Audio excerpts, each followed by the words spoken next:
we're going to talk about something that can make your life a lot easier during retirement. It's going to allow you to have more flexibility while allowing you to enjoy retirement a little bit more worry-free. We're going to look at how you can increase your CPP during a time that you can't work, during retirement. And keep in mind, your CPP is much like a rubber band, meaning that it is not fixed. You can stretch it, it is flexible, and you can adjust it. But it starts with your working years. It's what you're able to do now that will determine how much of a payout you're able to receive during retirement. We're gonna look at 7 ways you can increase your CPP at retirement. But first, please make sure to hit the like, subscribe, show the channel some love, drop a comment down below. My name is Leon Mann. I'm a licensed wealth consultant with Money Assist Financial. And what I do, I help hardworking folks add an additional multiple 6 to 7 figures to their retirement portfolio. And I also help them to protect the hard-earned money during retirement. Now, when it comes to maximizing your CPP payouts, the first one is quite obvious, which is working longer. We all know that the more that you put into CPP, the more of a payout it's going to be able to give you. But it also depends on when you start to contribute to your CPP. Did you start while you were young, or did you start while in your 40s or 50s? For example, the person who started in their 20s will have an advantage in terms of more payouts because they were contributing longer during their career. The other thing is to delay until age 70. By delaying until age 70, you have more than twice the amount of payout as you would be getting if you started contributing at 60 years of age.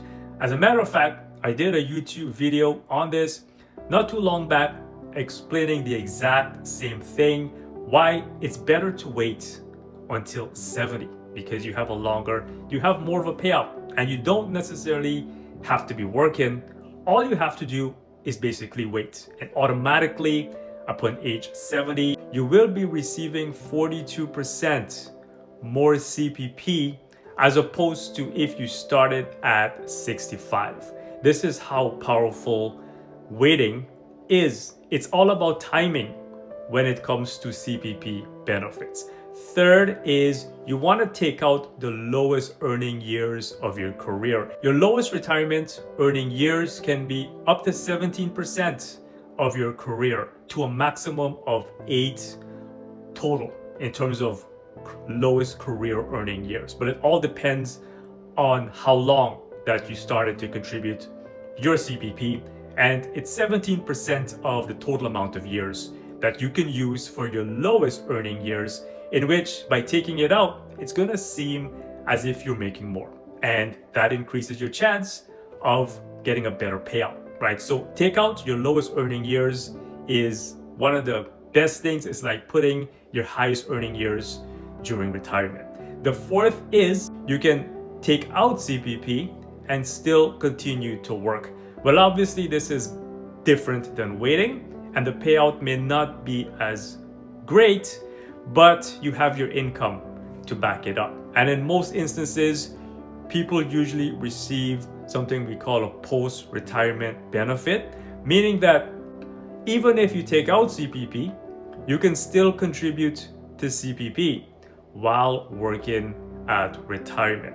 But the best time to do this perhaps is after 65. Between 65 and 70, you will be receiving a post-retirement benefit that comes close to waiting. Now, the fifth thing is you want to take advantage of maximum pension earnings. The yearly maximums is between $75,000 to $85,000 annually. This is the threshold because it allows you to contribute the most towards your CPP during this income. So as long as you're earning between $75,000 to $85,000, then you're basically maximizing your contribution. The sixth thing is you can pension split your CPP pension with your spouse, of course. And this happens when there's a huge disparity in terms of income, right? If one spouse is earning a higher income, by pension splitting, you can shelter your taxes more, right? At least a higher earning spouse can shelter his or her taxes more by contributing to the spouse in the lower tax bracket, right? This is going to allow you to at least free up more cash flow by reducing the amount of taxes that you're going to be paying. And last but not least, perhaps the most important one is to build a retirement income plan.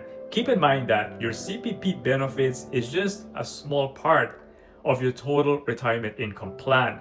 You also want to include other pensions. For example, like your TFSA, like your RRSP or RIFs, like your work pension, in addition to your CPP. So you can coordinate these different pensions. And you can delay your CPP further until age 70, where you're more likely to get a higher payout. But by coordinating, it makes it a little bit more easier.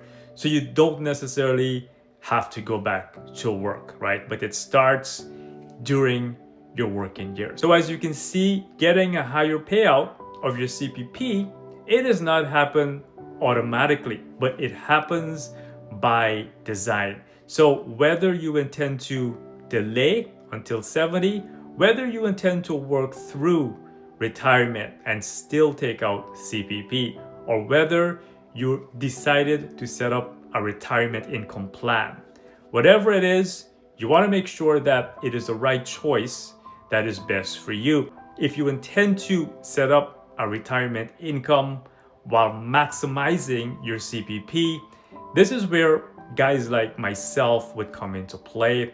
I would help individuals set up retirement pensions, for example, in their TFSAs, in their RRSPs that go along with your CPP. If you have questions with regards to other pensions like your CPP or perhaps a LIRA or a TFSA, by all means, feel free to reach out. I'll be happy to provide some insights on this for you.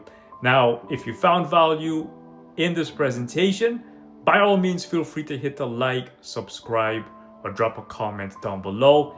And also, guys, feel free to check out my other videos where we turn it up a notch. I thank you guys for tuning in. And until next time, I wish you guys all the best. See you on the next presentation. Peace and love. Take care.